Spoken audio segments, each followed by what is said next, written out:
ولا تطع كل حلاف مهين هماز مشاء بنميم مناع للخير معتد أثيم عتل بعد ذلك زنيم۔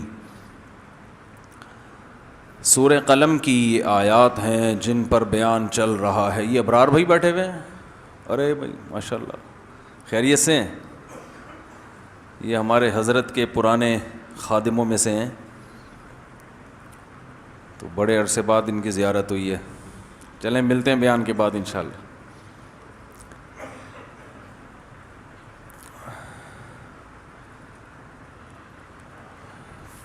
کیا کہہ رہا تھا میں؟ وہ دماغ ادھر چلا گیا نا۔ یہ ہم جب 1993 کی بات ہے، 93 میں حضرت مفتی رشید احمد صاحب کے پاس گیا تو سب سے پہلے ان سے ملاقات ہوئی تھی۔ یہ حضرت کے خادم تھے، تو ان کو دیکھ کے تھوڑی سی پرانی یادیں تازہ ہو گئیں۔ اب کافی پرانے لگ بھی رہے ہیں دیکھنے میں، اس وقت تو پرانے نہیں لگتے تھے۔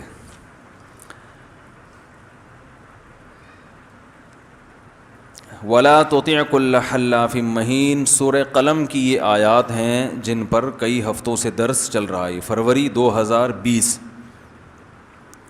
اللہ نے ارشاد فرمایا کہ آپ ان کی اتباع نہ کریں جو قسمیں اٹھاتے ہیں۔ مہین معاشرے میں ذلیل لوگ ہیں اپنی حرکتوں کی وجہ سے۔ ہماز مشاء بنمیم غیبتیں کرتے ہیں، تانے دیتے ہیں۔ ہماز تانے دینے والا، مشاء بنمیم چغلیاں لے کے چلتے پھرتے ہیں۔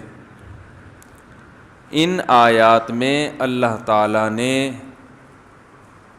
ان لوگوں کی نشانی بتائی ہے جنہیں فالو بولو بھائی نہیں۔ دیکھو امتحان میں جب سوال پوچھا جائے نا اور اشارے سے جواب بتا دیا جائے تو پھر جواب تو بہت آسان ہو جاتا ہے نا۔ اب میں جب آپ سے پوچھ رہا ہوں سوال کہ ان لوگوں کو فالو، تو اتنا صاف بتا دیا کہ نہیں کرنا، تو اب تو بول دو نا کہ نہیں کرنا۔ جواب بتا دیا کہ نہیں کرنا، اتنا آسان کر دیا اس سوال کو ہم نے آپ کے لیے۔ تو معاشرے کے جو برے لوگ ہیں نا ان کی علامتیں اس میں بیان کی گئی ہیں۔ یہ اکثر ان میں کامن ہوتی ہیں۔ قسموں کا مطلب اپنی بات کو بڑے مؤکد انداز میں بیان کرتے ہیں۔ بھئی اللہ کی قسم ہے، دلائل سے خالی ہوگی بات، اس میں تاکیدات قسموں سے لگا رہے ہوں گے۔ جیسے انگلش میں قسم آف کورس کہتے ہیں نا، یقیناً۔ وہ انگریزوں کی قسموں کا اسٹائل الگ ہے نا، آف کورس، بھئی ایسا کیوں نہیں ہو سکتا، یقیناً، اللہ کی قسم، قسم خدا کی۔ تو دلیل دیکھنی چاہیے، سامنے والے کے لب و لہجے کو مت دیکھیں۔ لوگ سامنے والے کے لب و لہجوں کو دیکھ رہے ہوتے ہیں کہ کتنی تاکید سے کہہ رہا ہے، حالانکہ بات دلائل کے 100% خلاف ہوتی ہے۔ مشائم ہمازم مشائم بنمیم تانے دینے والے، ان لوگوں کو بھی ہمیں فالو کرنے کی اجازت نہیں ہے جو تانے دیتے ہیں۔ تانے کا مطلب کیا ہے؟ آپ کو معاشرے میں کچھ ایسے لوگ نظر آئیں گے جو معاشرے میں برائی کو ختم کرنے کے لیے کسی کی برائی کو ہائی لائٹ کریں گے، اسی کے سامنے بولیں گے بھائی دیکھو آپ کے اندر یہ برائی ہے، اس کا یہ نقصان ہوتا ہے۔ کسی کو آپ نے دیکھ لیا چرس پیتے ہوئے، آپ اسے سائڈ پہ لے جائیں گے، محبت سے سمجھائیں گے یار یہ ٹھیک چیز نہیں ہے۔ لوگوں کو پتہ چلے گا، بدنامی ہوگی، کل آپ کی شادی ہوگی، بچے ہوں گے، بچوں کو لوگوں کو پتہ چلے گا تو بچوں کی بھی بدنامی، لوگ بولیں گے ان کا ابا کیا تھا بھائی، چرسی تھا۔ تو سائڈ پہ لے جا کے نا، چھاؤں میں لے جا کے تمیز سے محبت سے اس کو آپ اللہ کرے سمجھائیں۔ ایسا نہ ہو کہ سائڈ پہ لے جا کے چھاؤں میں دیکھا کوئی نہیں ہے تو چلو یار ایک چھوٹا ہم بھی لگا دیں۔ یہ بھی ہوتا ہے بعض دفعہ کہ یار اب چھاؤں میں تو آ ہی گئے ہیں، سائڈ پہ بھی ہو گئے ہیں، دیکھنے والا بھی کوئی نہیں ہے تو یار ذرا میں بھی تو ٹرائی کرا۔ تو آپ اس کو سمجھاؤ گے محبت سے کنارے پہ لے جا کے, یہ اس کی علامت ہوگی کہ آپ معاشرے میں اصلاح چاہتے ہیں, معاشرے میں برائی کو ختم کرنا چاہتے ہیں. سمجھ رہے ہیں کہ نہیں سمجھ رہے؟ لیکن اگر آپ کا اسٹائل یہ نہیں ہے, اس کو نہیں کہہ رہے الگ سے لے جا کے, سب لوگوں کو بتا رہے ہیں بنا پھرتا ہے, سٹا لگاتا ہے, ابے چرسی ہے, ابے یوں ہے, اس کے سامنے بھی کہہ رہے ہیں ابے بس تو باتیں کم کیا, ہمیں پتہ ہے تو کیا کرتا ہے, آج تجھے نہیں ملی تو آج اس طرح کی باتیں کر رہے تو یہ اس کی علامت ہے کہ آپ معاشرے میں اصلاح نہیں چاہتے. یہ ہے طعنہ دینے والا, حماز, طعنہ دینے والا. تاکہ طعنے سے کیا ہوتا ہے کہ سامنے والے میں برائی کا جذبہ کم نہیں ہوتا بلکہ بڑھتا ہے, وہ نفرت پہ آتا ہے. اس کی کوشش یہ ہوتی ہے کہ اس نے مجھے ذلیل کیا, اب میں بھی اس کو ذلیل کروں. وہ اس میں لگ جاتا ہے کہ یار اس نے میری عزت کا جنازہ نکالا, وہ برائی تو نہیں چھوڑے گا وہ, بلکہ اور مضبوط ہو جائے گا کہ لوگوں کو تو پتہ چلی گیا, بدنامی تو ہو گئی. لوگوں کا مزاج یہ ہے کہ جب ان کے سامنے ایک دفعہ کسی کا کوئی گناہ آ جائے تو وہ توبہ کر لیں, اللہ معاف کر دے گا, مگر پبلک معاف نہیں کرتی. پبلک کہتی ہے ابے ہمیں پتہ ہے کیا ہے, حالانکہ وہ 100 دفعہ توبہ کر چکا ہے, چھوڑ چکا ہے. تو جو کسی کی برائی کو ہائی لائٹ کرتا ہے, اگر اس کی غیر موجودگی میں برائی ہو تو یہ غیبت, سامنے ہو لوگ کہتے ہیں ہم تو سامنے کرنے کے لیے بھی تیار ہیں, سامنے بھی جائز نہیں ہے بھائی. سامنے اس صورت میں جائز ہے جب اصلاح کرنا مقصد ہو, تو اس میں آپ کو یہ دیکھنا پڑے گا کہ سامنے برائی کرنے سے اصلاح ہوگی بھی کہ نہیں ہوگی.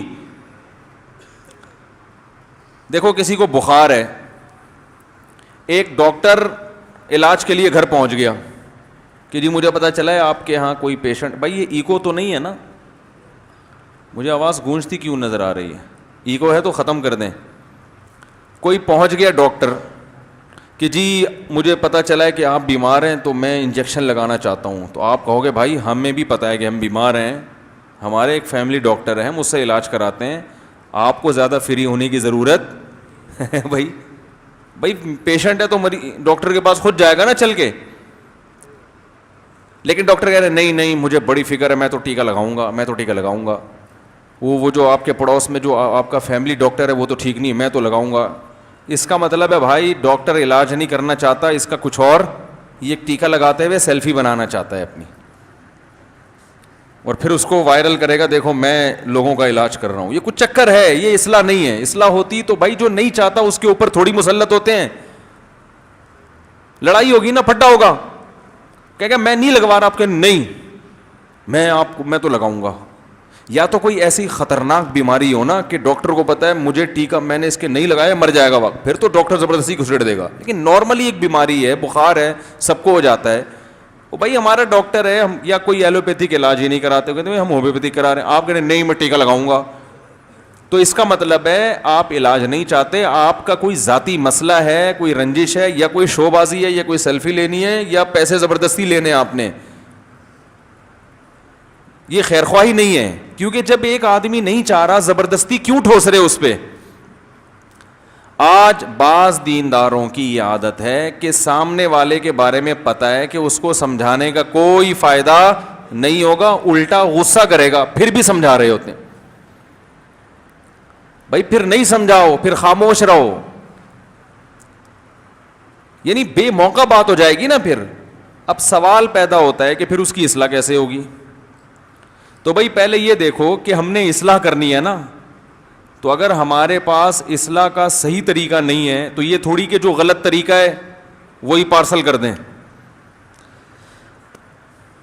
بھائی جان اصلاح کرنی ہے نا, اصلاح کا صحیح طریقہ سوچنے کے بعد سمجھ میں نہیں آ رہا تو یہ تو نہیں کہ غلط طریقے سے ہی شروع کر دیں, یار بس بول دو ابا نماز نہیں پڑھ رہے, ابا پہ فتویٰ لگا دیا, ابا آپ نماز نہیں پڑھتے جہنم میں جائیں گے آپ. اب آپ سے کوئی کہہ رہا ہے یار ابا کو ایسے نہیں سمجھاتے, یار پھر جیسے سمجھاتے ہیں میری سمجھ میں آیا نہیں, تو میں نے کہا پھر جیسا سمجھ میں آ رہا ہے ویسا سمجھا دو. او بھائی ابا کو سمجھانے کا یہ طریقہ ہے ہی نہیں. ابا کو سمجھانے کے لیے یا تو دادا سے رابطہ کیا جائے, کہ ابا کے ابا ہی سمجھائیں گے. دادا نہیں ہے, جیسے کہ آج کل شادیاں اتنی دیر سے ہوتی ہیں کہ دادا بننے سے پہلے فوت ہو جاتے ہیں لوگ. تو دادا اگر نہیں ہے, میں بہت ڈھیٹ آدمی ہوں, بتا دوں میں ڈھیٹ بہت ہوں. آپ یہ سمجھو گے کہ میں شادی وادی میں بیان چھوڑ دوں گا, یہ نہیں ہو. آپ دنیا چھوڑ دو گے, میں دنیا چھوڑ دوں گا, یہ بیان نہیں چھوڑوں گا میں. یہ ذہن میں رکھو, کیونکہ یہ معاشرے میں تباہی پھیل رہی ہے نا. دیر سے شادیاں, پھر نہ طلاق یافتہ کی ہو رہی ہے, نہ بیوہ کی ہو رہی ہے. بچیوں کی شادیاں 25 30 سال میں جا کے کر رہے ہیں اور کہہ رہے ہیں ہم جلدی شادی کر رہے ہیں. جلدی تھوڑی ہو رہی ہے, تو بہت لیٹ ہو رہی ہے بھائی. بر وقت ان کا نکاح نہیں کرتے. ابھی تو پڑھنا ہے, ابھی تو ڈاکٹر بننا ہے, ابھی تو ایم ایس سی ایم اے کرنا ہے, ابھی تو فلانا کرنا ہے. او بھائی جان, پہلے تو شوہر کا انتظام کرنا ہے, پھر شوہر پڑھائی کا انتظام کرے گا اس کے لیے. جس کی امانت ہے اس کو بولو خود پڑھاؤ اس کو. ایسا شوہر نہیں ملتا تو پھر ایک الگ بات ہے. وہ اس لیے نہیں ملتا کہ شوہر کرتا ہی نہیں, بندہ لوگ کرتے ہی نہیں شادی. ان کو ایجوکیٹڈ چاہیے نا, ریڈی میڈ بیوی چاہیے. ان کو ڈاکٹر بن چکی ہو, پڑھی لکھی ہو. تو ہم کہتے ہیں ریڈی میڈ مت لو, آپ ان پڑھ لڑکیوں سے شادی کر کے ان کو خود ہی پڑھا دو. 8ویں پاس میٹرک پاس لڑکیوں سے شادی کرو. بولو بھائی بیگم اب آپ ہماری ہو, بتاؤ میڈیکل کالج میں ایڈمیشن لینا ہے تو میں خرچہ اٹھاؤں گا آپ کا. انجینئر بننا ہے, ایم بی اے کرنا ہے, میں ہوں نا. ابا سے بولو ابا 2 پیسے, آپ کی بہو ہے. ٹھیک ہے نا. یہ جہالت ہے جو ہمارے معاشرے میں چل رہی ہے. خرچہ باپ کا ہوتا ہے, فائدہ سسرال اٹھاتا ہے. باپ کے ایک دھیلے کام نہیں آتی وہ. تبھی بیٹیاں باپوں پہ بوجھ بن رہی ہیں. بیٹی کی پیدائش پہ لوگوں نے رونا شروع کر دیا ہے, تو اس لیے ہم چیختے رہیں گے, بولتے رہیں گے ان مسائل پر. آپ بور ہو جاؤ گے, لیکن آپ بھی ڈھیٹ ہو. میں اگر بولنے میں ڈھیٹ ہوں تو آپ عمل نہ کرنے میں ڈھیٹ ہو. آپ بولو کہ مفتی صاحب ہر بیان میں بولتے رہو, کریں گے ہم, پھر بھی نہیں, چلائیں گے ہم اپنی. تو غریب لوگوں کی بچیوں سے شادی کرو, یا بے شک امیر لوگوں کی بچیوں سے کر لو. کم عمر بچیوں سے کرو شادی اپنے بیٹوں کی, اور بولو بھائی آپ نہ تعلیم دیں, ایجوکیشن کون دے گا, ہم دیں گے, ادھر لے آؤ ہم پڑھائیں گے اس کو. بھائی آپ کی بہو ڈاکٹر ہوگی, اچھی بات ہے, آپ کی عزت ہوگی بھائی. تو خرچ, جس کی عزت ہو رہی ہے, خرچہ اس کا ہوا نہیں ہے سالے کا, معذرت کے ساتھ. خرچہ ایک دھیلا کیا نہیں ہے, فری پھوکٹ میں عزت کروا رہے اپنی کہ میری وائف ڈاکٹر ہے. پیسے خرچ کرو, سمجھ رہے ہیں. پھر بیوی بھی قدر کرے گی. بیوی کو پتہ ہے میرے سسر نے ایک دھیلا خرچ نہیں کیا میرے اوپر, اور نہ خرچ کرنے کا قائل ہے. میرے میاں نے ایک دھیلا خرچ نہیں کیا, خرچہ سارا میرے باپ کا ہوا ہے. اور اب سسر یہ توقع رکھتا ہے کہ مجھے وہ عزت دے جو باپ کو دی تھی. تو آپ باپ بن کے دکھاؤ گے تو عزت ملے گی بھائی. فری پھوکٹ کی عزت دنیا میں کسی کو نہیں ملتی, ٹھیک ہے نا. آپ دل بڑا کرو گے تو پھر آپ کو بھی انشاءاللہ عزت ملے گی. تو ایسے باپ مارکیٹ سے شارٹ ہیں. ہم بیان میں ایسے باپ تیار کرنے کی کوشش کر رہے ہیں. جس دن ایسے باپ مارکیٹ میں ہول سیل کے حساب سے پیدا ہو گئے, اور ایسے داماد یا ایسے بیٹے پیدا ہو گئے مارکیٹ میں, تو ہم یہ بیان کرنا چھوڑ دیں گے. تو فی الحال ہم سورہ قلم کی طرف دوبارہ چلتے ہیں. ٹھیک ہے نا. تو یہ چلتا رہے گا. تو اللہ تعالیٰ نے, ہاں میں یہ عرض کر رہا تھا کہ جو اصلاح کرنا چاہتا ہے وہ بہت ساری چیزیں دیکھتا ہے کہ بھئی چونکہ میرا مقصد اصلاح ہے, تو سب سے پہلے میں نے یہ دیکھنا ہے کہ مجھے اس کو سمجھانا بھی ہے کہ نہیں سمجھانا, یا خاموشی اختیار کرنی ہے. اس وقت تک خاموشی اختیار کرنی ہے جب تک سمجھانے کا کوئی سوٹیبل طریقہ سمجھ میں نہ آ جائے. خواتین اپنے شوہروں کو سمجھانے بیٹھتی ہیں, پھڈا ہو جاتا ہے, لڑائی. وہ میاں تانے دیتا ہے, بھائی تو کیا میری کوئی ایسا چوہے کوئی تھانے دار ہے جو مجھے سمجھ, الٹی سیدھی نا ایک جنگ چھڑ جاتی ہے. بیٹا باپ کو سمجھانا شروع کر دیتا ہے, لڑائی ہو جاتی ہے. باپ کہتا ہے یہ میری عزت نہیں ہے اس کے دل میں. چھوٹا بھائی بڑے بھائی کو سمجھانا شروع کر دیتا ہے, وہ کہتا ہے یار یہ تو اپنے آپ کو مجھ سے بھی بڑا سمجھتا ہے. تو فائدے کے بجائے کیا ہو رہا ہے, بولو بھائی, نقصان. تو اس میں بہت سوچنا ہے کہ یار کوئی سوٹیبل طریقہ ہو سمجھانے کا. سمجھانا ہے, کوشش کرنی ہے کہ اصلاح ہو. تو ابا میں کوئی گڑبڑ ہے, اماں کو نہ بتا دیں کہ ابا کو سمجھائیں. پتہ چلا اماں کو جا کے بول رہے ہیں ابا کو, وہ اماں جب ابا کو سمجھائیں گی نا تو وہ پھر ایک نئی جنگ شروع ہو جائے گی.